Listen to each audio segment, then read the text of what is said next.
Pedro, quando Jair Bolsonaro ele podia sair de casa às 7 da manhã, normalmente ele ia para onde?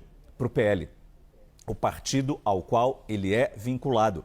E ficava praticamente o dia inteiro dentro do escritório do PL, voltando para casa só às 7 horas da noite, como determinava até então as medidas cautelares impostas pelo ministro Alexandre de Moraes. Agora, acabou isso. Jair Bolsonaro tem que ficar 24 horas por dia em casa, ele não pode sair de casa. Muito se questiona como vai ser a vida política de Jair Bolsonaro agora. Ok, ele está em prisão domiciliar, mas antes estava podendo ter essa vida política indo ao seu partido político. Pedro conversou com o presidente do PL, Valdemar Costa Neto, né, Pedro? Boa noite. Boa noite, Márcio. Boa noite a todos. Exatamente, o Jair Bolsonaro é o eixo central da movimentação política do Partido Liberal. Tem uma estrutura montada para ele na sede do partido, com assessores, com todos os recursos necessários para ele fazer política. Tanto que ele despachava, né, na sede do partido, e depois que ele pôde retomar o contato com Valdemar Costa Neto, começou-se ali uma outra relação mais fluida, olhando, claro, para as movimentações em torno das reações, né, no caso do julgamento, mas também das articulações políticas para 2026. Agora ficou tudo mais complicado. O que ele disse? Ele foi bastante sintético ao comentar o que aconteceu hoje, essa decisão de Alexandre de Moraes. Disse que estou inconformado, o que mais eu posso dizer? Ponto. Foi apenas isso que disse Valdemar Costa Neto. E por que ele foi sintético? Porque, de certa forma, fica claro aqui que ele não quis escalar nessa relação com Alexandre de Moraes e com o Supremo Tribunal Federal, ao contrário da reação de outros bolsonaristas. O que aconteceu imediatamente depois da decisão de Alexandre de Moraes, que foi revelada agora há pouco, foi uma reação em cadeia coordenada pelos bolsonaristas, subindo muito o tom contra Alexandre de Moraes e deixando claro que vai haver uma ofensiva para pressionar Hugo Motta e para pressionar Davi Alcolumbre.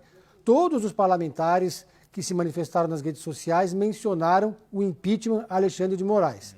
Vou citar alguns aqui. Marcel Van Hatten, que é do Partido Novo, mas é muito próximo de Jair Bolsonaro, falou que chamou de absurdo essa decisão de hoje, defendeu o impeachment de Alexandre de Moraes e foi além. Diz que o 8 de janeiro foi uma farsa, nas palavras do deputado do Partido Novo.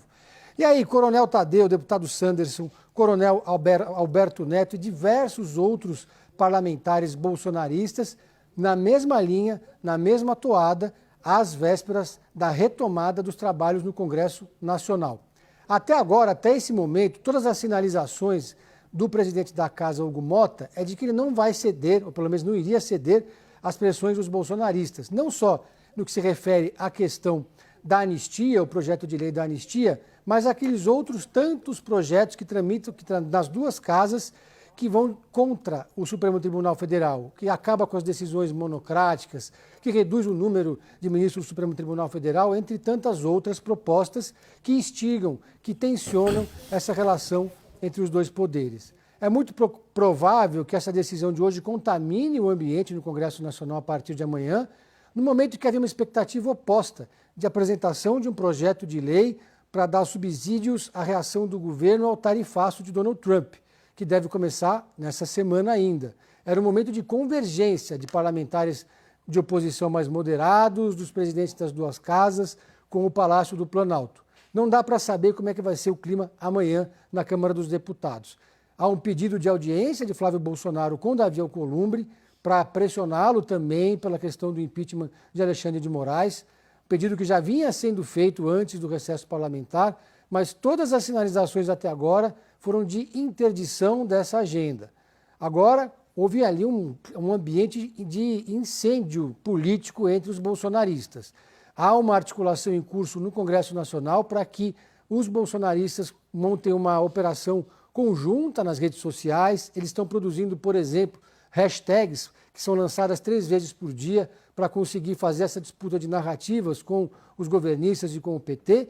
E certamente agora, a partir de amanhã, todos vão atuar numa espécie de ordem unida nas redes sociais e no Congresso Nacional, tentando sair daquele isolamento que, de certa forma, o bolsonarismo foi colocado depois das primeiras decisões de Donald Trump e da questão do tarifaço.